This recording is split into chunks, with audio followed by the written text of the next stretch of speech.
자, 오늘은 삶의 계자시 두 번째 시간, 하나님과 관계에서 빼놓을 수 없는 문제죠. 예, 오늘은 한문으로 사람인자를 썼습니다.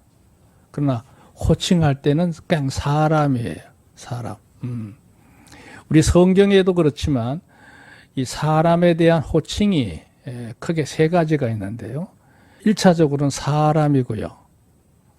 그 다음에 인간이 있고요. 그 다음에 좀 더 큰 범주로 인류가 있습니다. 이 의미가 조금씩 다릅니다. 구분이 되시겠어요? 사람은 뭐고 인간은 뭐예요? 이게 애매하거든요. 근데 성경에서 나오는 용어로 보면 사람이란 용어가 4250세개예요. 사람이란 용어가 압도적으로 많습니다. 근데 인간이란 용어를 쓴 직접적인 단어는 15개밖에 되지 않아요. 구약에 12개, 신약 성경에 3번밖에 쓰지 않았어요. 그러니까 1차적인 용어는 사람이라는 걸 알 수 있죠. 그럼 인간은 뭐냐? 어떤 이런 걸 말할 때 인간이란 말은 한문으로 표기할 때 사람을 쓰는 말이다. 그 사람인자에다가 그럼 간자는 뭐냐? 그 사이간자거든요. 사람과 사람 사이를 말할 때는 인간이라고 한다. 그렇게 표기하기도 해요. 그런데 이걸 좀 더 이해하실 필요가 있어요. 사람이라고 하는 말은 엄격히 말하면 하나님이 지으신 모든 피조물 가운데 한 특별한 생명체를 구분하는 구별된 용어가 사람이에요. 무슨 얘기인지 아시겠죠? 동물, 나무, 여러 가지 짐승들 가운데 사람인 거예요. 백과사전에 보니까 뭐라고 사람을 정의를 내려놨느냐 하면 직립보행을 하고 언어와 도구를 사용하며 문화를 향유하고 생각과 웃음을 가지고 온 동물 그려놨어요. 그리고 부수적으로 말하기를 사람은 영장류의 일종이다. 흔히 말하는 사람은 만물의 영장이다는 이 영장이라는 단어는 언뜻 보면 신령 영자를 쓰니까 사람은 영혼을 가진 존재를 인정하는구나 이렇게 오해할 수 있어요. 그런 의미가 아닙니다. 이 영장류라고 하는 말의 의미는 뭐냐면 모든 생명체 중에 지능 지수가 높다는 뜻이에요. 그러니까 모든 피조물 가운데 우두머리 역할하는 무리 중에 하나가 사람이라는 거예요. 이건 언제부터 나왔느냐? 1800년대에 찰스 다윈이 진화론을 발표하면서 생물학적으로 분류할 때 인간을 영장류의 일종이다. 포유류 동물 중에 하나다. 이런 식으로 정의를 내려놨어요. 그건 옳지 않습니다. 오늘은 그런 개념이 아닙니다. 그 인간이라는 말의 의미는 그런 뜻이에요. 사람들끼리 집합을 이루고 살잖아요. 제일 낮은 단위가 가정이고요. 그 다음에 이제 인적 관계, 이웃 관계, 사회적인 관계, 국가 관계 이렇게 돼 있단 말이에요. 그러니까 그렇게 사람들이 집합을 이루고 살아가는 사람들의 유형을 말할 때 한 인간이 갖추고 있는 요소를 말하는 거예요. 그 간자가 사이간자입니다. 흔히 말하면 곡간이나 인간이나 같은 의미예요. 그러니까 그 사람들 속에 무엇을 채워넣는 게 중요한 거예요. 사람이 갖추고 있는 지식이나 사상이나 문화나 여러 가지 가치관이나 이런 것들이 사람마다 채워지잖아요. 유유상종이라 같은 든 사람들끼리 이렇게 집합이 형성이 되는 거죠. 그게 인간관계. 근데 개별적으로 하나님께서 한 인생의 가치를 논할 때는 인간이 아니고 우선 1차적인 용어는 사람이다. 이렇게 이해하시면 돼요. 제가 설명을 너무 많이 해서 여러분 머리가 복잡할 것 같은데요. 이렇게 정리하겠습니다. 사람이라고 하는 말의 용어는 하나님이 지으신 모든 피조물 가운데 특별히 우리를 구별되게 붙여진 명칭이구나. 이렇게 보시면 되고요. 인간이란 말은 뭐야? 우리끼리 가정부터 시작해서 사람과 관계에서 갖추고 있는 그 사람의 됨됨이를 말할 때 인간이란 말로 표현하는구나. 이렇게 이해하시면 돼요. 큰 개념으로 말하면 인류가 있죠. 인류. 그 나라를 이루게 되고 국가 간의 문제를 다루게 되는 문제까지 나가게 돼요. 여기에 주보에 보면 재미있는 거는 그 한문에 사람 인자를 쓸 때 글자 모양이 있죠. 여기 옛날에 상형 문자에 전이 되는 가정을 얘기한 거예요. 1차는 맨 앞에 갑골이에요. 보면 사람이 꾸꾸중하게 있는 모습이잖아요. 예, 사람이 직립보행을 하니까 그럴 수밖에 없죠. 예, 팔과 다리를 묘사한 거예요. 이거는 옛날에 이제 특별한 기록 수단이 없을 때 사람들이 사람에 대해서 어떤 형태를 이렇게 기록을 할 때 이 글자를 썼다고 해서 갑골이라고 그래요. 그러다가 이제 조금 더 사람의 문명이 발달하면서 여러 가지 명판이라든지 뭐 인쇄본이라든지 이런 걸 만들 거 아니에요. 그럴 때 이제 그거를 갖다가 좀 더 간편하게 글자를 만든 게 중간에 있는 거예요. 검문체인데요. 그리고 요즘은 이제 인쇄술이 발달하니까 편리하게 쓸 수 있도록 하나의 소통의 수단으로 쓸 수 있는 글쓰로 나온 게 해서체가 있어요. 글자가 이런 식으로 변형이 된 거예요. 그 애당초에는 사람이 이렇게 꾸꾸정하게 이제 다니는 모습을 형상화해서 글씨를 만들었다가 이제 오늘날은 이렇게 바뀐 거죠. 자, 그건 중요하지 않아요. 지난번에 실론도 복잡하지만 오늘은 우리 인간론을 다루는 분야도 이거 만만치 않습니다. 엄청난 큰 분야예요.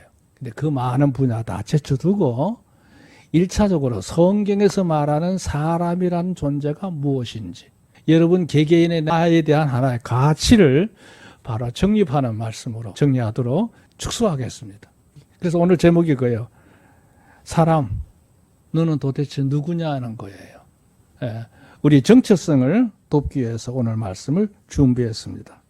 자, 여기 1차 서론 한번 보겠어요. 사람은 세상에서 가장 뛰어난 영장으로 분류된다. 일반적으로 말할 때 그래요. 영장이다 이거예요.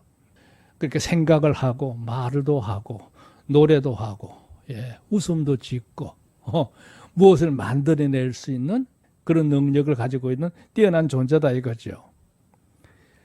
그러니까 이는 기본적으로 무엇과도 비교할 수 없을 만큼 사유화, 스스로 곰곰이 어떤 일을 생각하게 해서 어떤 개념을 정리할 수 있는 능력이 우리 인간에게는 있는 거죠. 판단도 하고 거기에 대해 선택도 할 수 있는 능력을 갖고 있어요. 사유의 능력. 그리고 사람들은 말을 주고받을 수 있는 언어가 있죠. 그것도 한계가 있는 게 아니에요. 대륙마다 수많은 말들이 있어요. 몇천 개가 된다고 그래요. 그 많은 말들을 쓸 수 있는 능력을 가지고 있는 게 인간이에요. 그게 유일합니다. 그러니까 다른 그 어떤 동물의 인간의 능력을 이렇게 추종하는 거 불허합니다. 따를 수가 없죠. 그 다음에 성찰한 능력이 있어요. 이게 성찰이란 말은 뭐예요? 어떤 것에 대해서 잘잘못을 분석을 하고 잘못된 걸 고칠 수 있는 능력을 가지고 있는 게 인간이에요. 그런 능력을 가지고 있기 때문에 사람을 영장류다 이렇게 말을 해요. 그건 어느 정도 맞는 말이죠.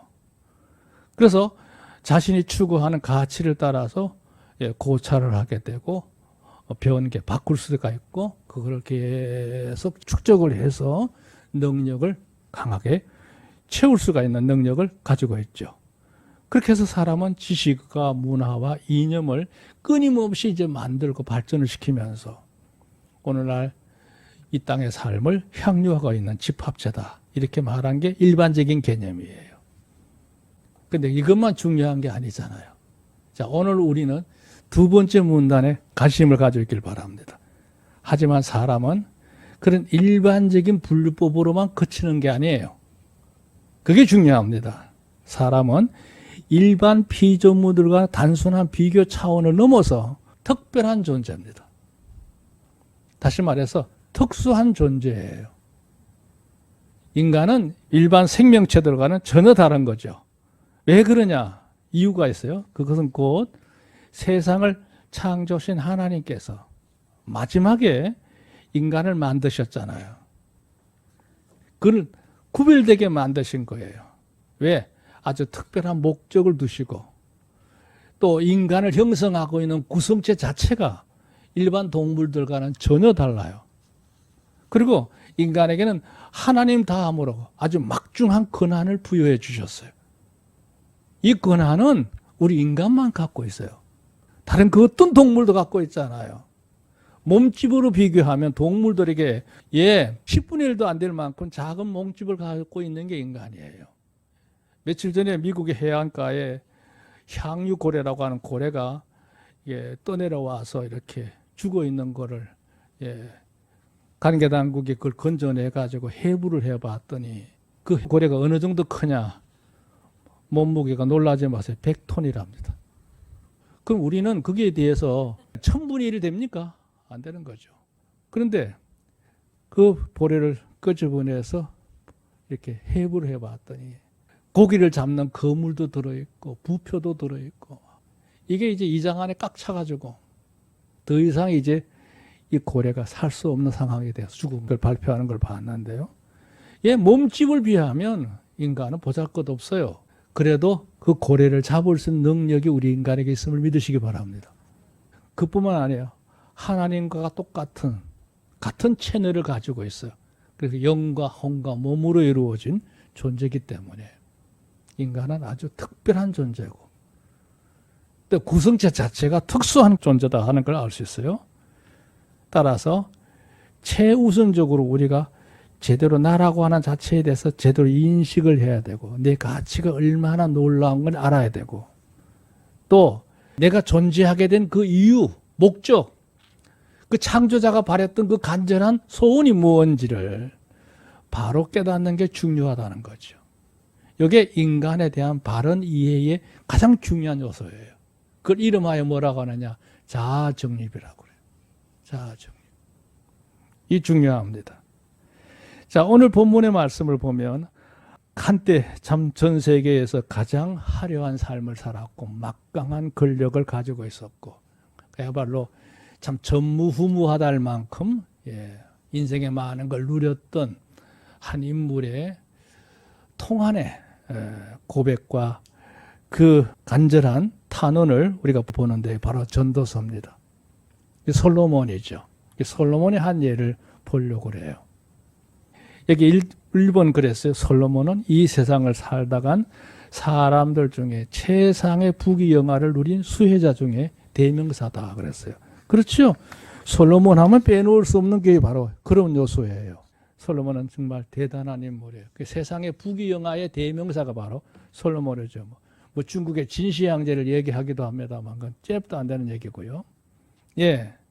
그렇게 지명되고 있는데 그렇던 이 솔로몬이 인생을 다 마쳐갈 무렵에 그의 인생 고백서를 쓴 게 바로 이 전도서거든요.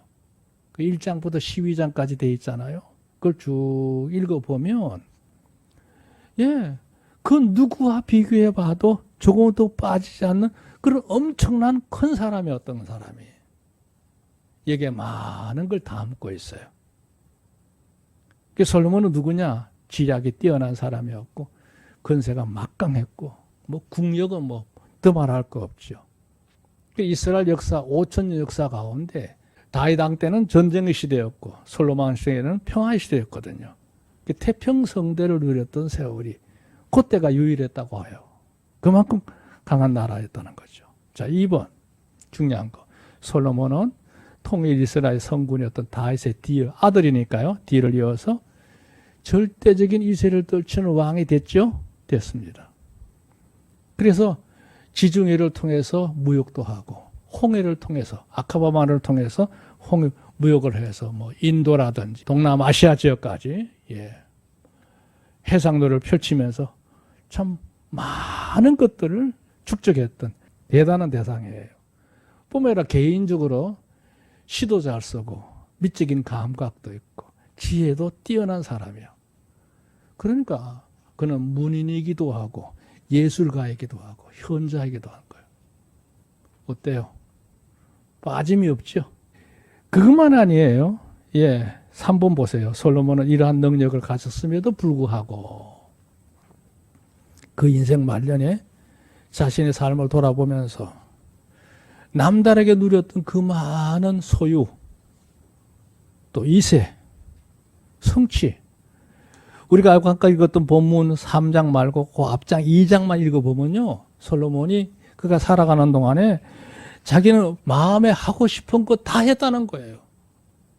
그 내용의 기록을 보면 정말 어마어마해요. 요즘 이렇게 사는 사람이 있을까 싶을 정도로. 아마 요즘 재벌도 이렇게 살지는 못할 것 같아요. 대단한 이세를 떨쳤던 인물이에요. 그런 삶에 대해서 이제 인생 나이가 이제 들면서 세상을 떠날 때쯤 되니까 뒤늦게 깨달은 거예요. 아, 내가 잘못 살았구나. 하나님이 세상에 보내신 한 인생으로서 내가 살았던 삶이 부질없는 거였구나. 그걸 아주 통절하게 해안을 해요. 아주 그 마음의 고통을 느끼면서 절절히 고백하는 내용이 바로 이 전도서입니다. 전도서요.